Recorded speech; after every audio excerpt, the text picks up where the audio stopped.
All right, collective, welcome to our Tuesday workout. We got a big bench day today, a lot of new positions, different angles, and a lot of volume in the bench itself. So we're gonna start out with kind of a newer piece and warm. We're gonna do a banded chest fly. You're gonna take your band, wrap it around a rig or a post, what have you. You're gonna take the bands out to your side, and then what we're gonna do is a chest fly. You guys may have seen these on cables before, and we're gonna take a wide kind of elbow bent position and close in. We're gonna go from there to tricep kickback, so light dumbbell. We're extending back. The big thing when you guys do kickbacks is that this elbow to the shoulder doesn't move at all. A lot of times what I'll see is people do this.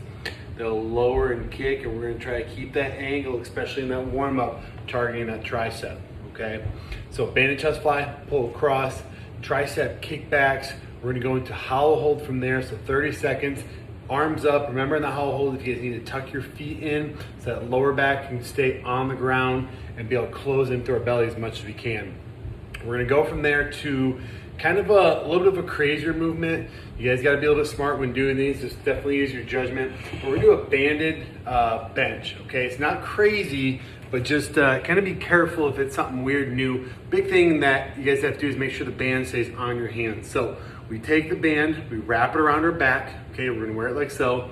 You lay back on your bench, unrack your barbell, and we're gonna go through some speed reps, 15 reps with just an empty barbell, okay? And what we're gonna do is make sure that when we punch, we're gonna be really fast in that lockout.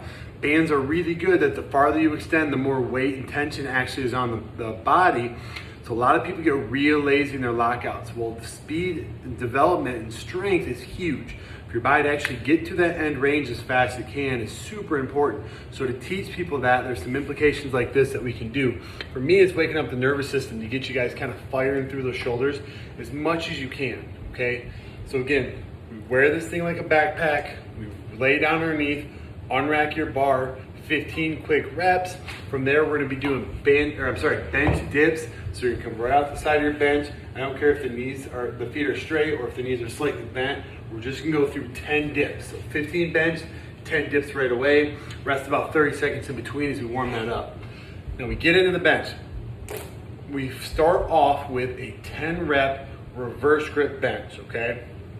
Definitely the crazier one that you guys are gonna see. Definitely one that you guys have to kind of be a little careful on if you're newer to it, okay? So, grab barbell for you guys.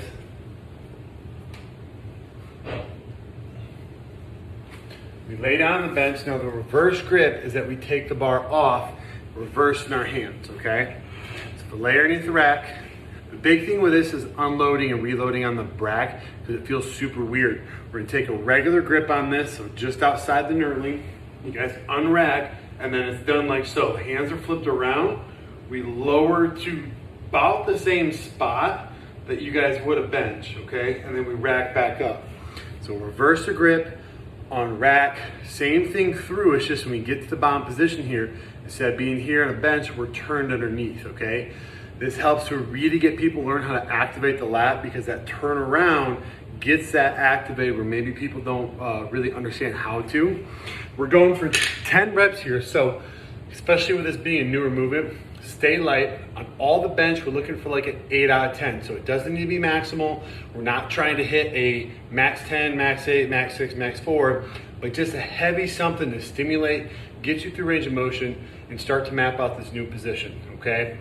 From there, we go into a close grip bench. Now, we've always said that within kind of the different understandings of what close grip is, some people will go like alter close, okay? I like to see your hands on the knurling, maybe a finger or two inside. I would say the closest we go, and the reason we don't go much closer is that we start to challenge too much of the angles of the wrist and the elbow and the shoulder. But 2 fingers in or right on that line is perfectly fine. Bigger people and kind of more broad, usually men or women, you guys will be right on the line, where if you guys are nice petite, which means you have narrower shoulders, you might get away coming a little bit closer, okay? We go through an 8 rep close, then we go regular, which is about thumb. And let me see if I can't show this a little closer so you guys can see the knurling. We have start of the knurling right here. We go thumb on that line and we wrap around. And then for wide, that first line on the barbell, we're about 6 inches away from the start of the knurling is where the pinky goes. We don't go out wide. We don't go out wider than that because it's too much stress, and that's where pop shoulders, pop pecs, issues come from, worn down rotator cuffs, things like that. So reverse grip for 10, regular grip for 8. You should be able to go up and wait each time, okay? Close grip is your weakest. It's delt, it's a lot of tricep. It's a tight position to the body. Regular grip is kind of a multi, as far as like using every muscle group equally.